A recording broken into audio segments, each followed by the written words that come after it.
આ રાહુલ અને ઉત્કર્ષનો બહુ ત્રાસ વધી ગયો છે. મારે વહેલામાં વહેલી તકે બીજી દુકાન શોધવી જ પડશે.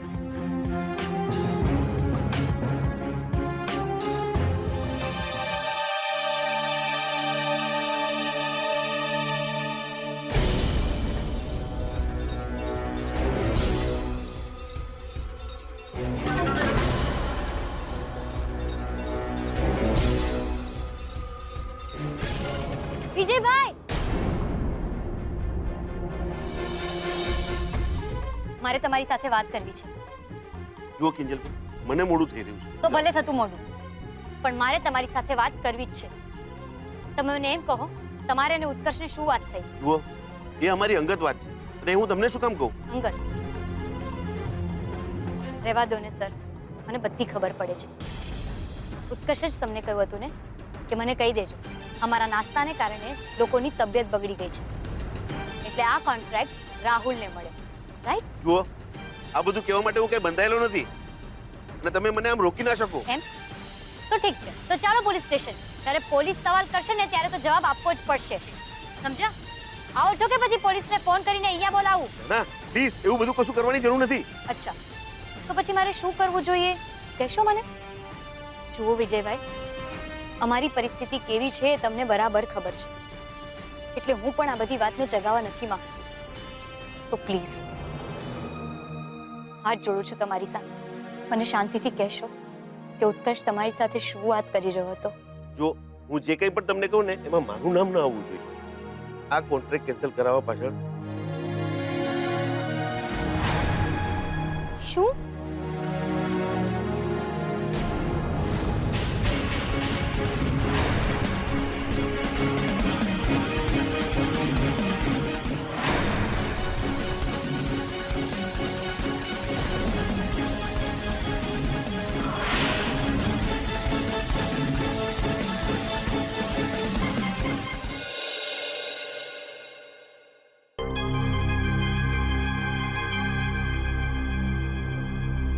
ए गुलाब, एक गुलाब स्पेशल आप.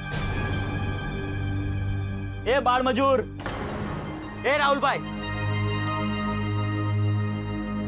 હું કઈ બાળ મજૂર નથી અને પોતાની દુકાનમાં કામ કરવું એ બાળ મજૂરી હોય ને તો તમે શું કાળી મજૂરી કરી રહ્યા છો? એ તારી ચરબી ઉતારવી પડશે. હા, વધી ગઈ છે. એના દિવસ તું માર ભૂલી ગયો કે? રાહુલ, ગુલાબ, શું કરી રહ્યા છો? શું હા, આ રોજ રોજની લપ તમારે મૂકવાની છે કે નહીં? દુકાનના ધંધા પર અસર થાય છે, કઈ ભાન જેવું છે કે નહીં? એ મને ખબર છે, એટલે તો અડધી દુકાનમાં જલસા કરવા આવ્યો છું. અડધી જ શું કામ ભાઈ? આખી દુકાન લઈ લે ને પછી જલસા કર. શું કીધું? આખી દુકાન એટલે અડધી દુકાનમાં જમીનની લે વેચ ને અડધી દુકાનમાં ગરમ ચા. વાહ બેના વાહ, શું વાત કરી છે. હે ને? તો પછી જા, જઈને તારા માલિક ઉત્કર્ષ શાહને કે હવેથી અમે આખી દુકાન ખાલી કરવાની. અરે હમણાં જ જઉં છું. રક્ષાબંધન ભાઈ બીજ. વાહ ભગવાન વાહ, આવી બેન બધાને આપે.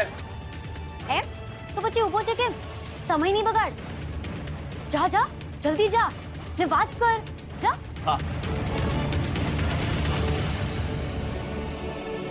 કિંજલબેન, આ તમે શું કર્યું?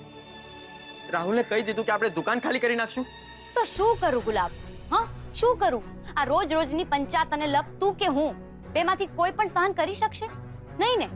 ઉપરથી આ રાહુલ ઘરાકને ભગાડી દેશે, ઘરાકને હેરાન કરશે ને વધ્યું ઘટ્યો જે આ ગલ્લામાં રૂપિયો પડ્યો છે ને એની પણ પંચાયત કરશે. ને મારે આ બધું નથી જોઈતું યાર. હું કંટાળી ગઈ છું.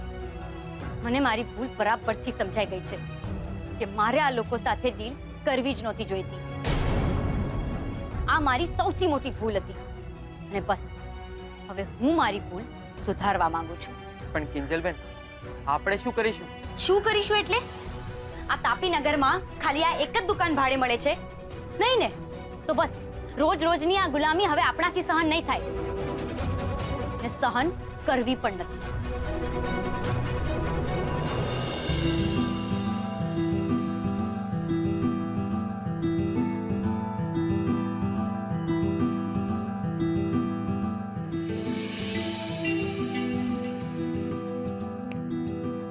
મિસિસ રૂપેશ શું વિચારી રહી છે હા હું એમ વિચારતી હતી કે જો ને પપ્પાજીએ મને સ્વીકારી લીધી તો હું બહુ ખુશ છું અને આપણને આવી રીતે એકલા રહેવાની સ્પેસ પણ મળી ગઈ. શું થયું? કેમ કાંઈ બોલતો નથી? હું શું બોલું હા લગ્ન કર્યા પછી મારી સેજલ તો મને સાવ ભૂલી જ ગઈ છે. આઈ મીન હું એની સામે બેઠો છું અને એના વિચારોમાં નથી. આના કરતાં તો મારા લગ્ન નહોતા થયા એ જ સારું હતું. એટલીસ્ટ એના વિચારોમાં તો હું 24/7 રહેતો હતો. જાને વાયડા. અને હા, મારે ફક્ત તારા એકના વિશે નથી વિચારવાનું, કોઈ ત્રીજું પણ છે જેના વિશે મારે વિચારવાનું છે. લો બોલો એટલે લગ્નના બીજે જ દિવસથી મારે મારા પ્રેમને કોઈની સાથે શેર કરવો પડશે એમ? ના ના આ તો હું નહીં કરું ભગવાન. આ તો બહુ મોટો અન્યાય કહેવાય. બહુ મોટો અન્યાય થઈ ગયો ને. હાસ તો પણ હવે શું થઈ શકે? હાથના કર્યા હૈયે વાગ્યા છે બિચારા રૂપેશ કુમારના. અચ્છા મારા આ હાથનો કમાલ બતાવું તને. આખ્યા પાછી ઉપાડી લઈશ અને પાછી ભગાડી જઈશ તને. જાને વાયડા. એ સેજલ હા, હું શું કહું છું ચાલે આપણે પાછા ભાગી જઈએ સાચે. અરે સાચે કહું છું. અરે આપણે છાપામાં પણ છપાવશું કે બે પતિ પત્ની ભાગી ગયા પ્રેમી પંખીડા. હા? અરે દુનિયાને જે વિચારવું હોય વિચારે, જેને જે કહેવું હોય કે. આપણે આપણી મસ્તીમાં જીવી લઈએ ને. હા સેજલ મારે તારી સાથે ઘણી બધી વાતો કરવી છે. લાંબી લાંબી રાતો અને લાંબી લાંબી વાતો. બસ લવારી થઈ ગઈ તારી. અરે આમાં લવારી છું હા. અરે હું સાચે કહી રહ્યો છું. મારે છે ને તને ઘણી બધી ખુશીઓ આપવી છે. જો તું કહેતી હોય તો તારા માટે નવો તાજમહેલ પણ ચણાવી દઉં. ચણાવી દઉં?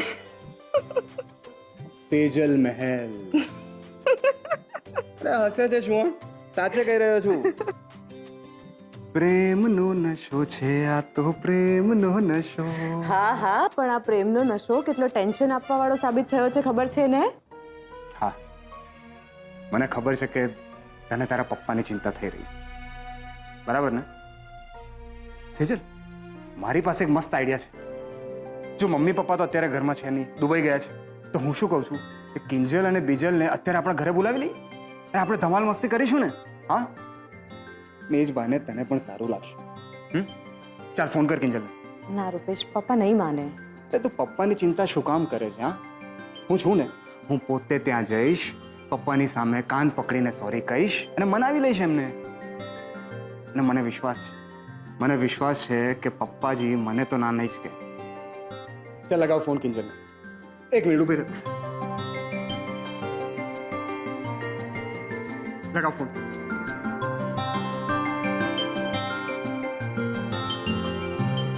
હા કિંજલ,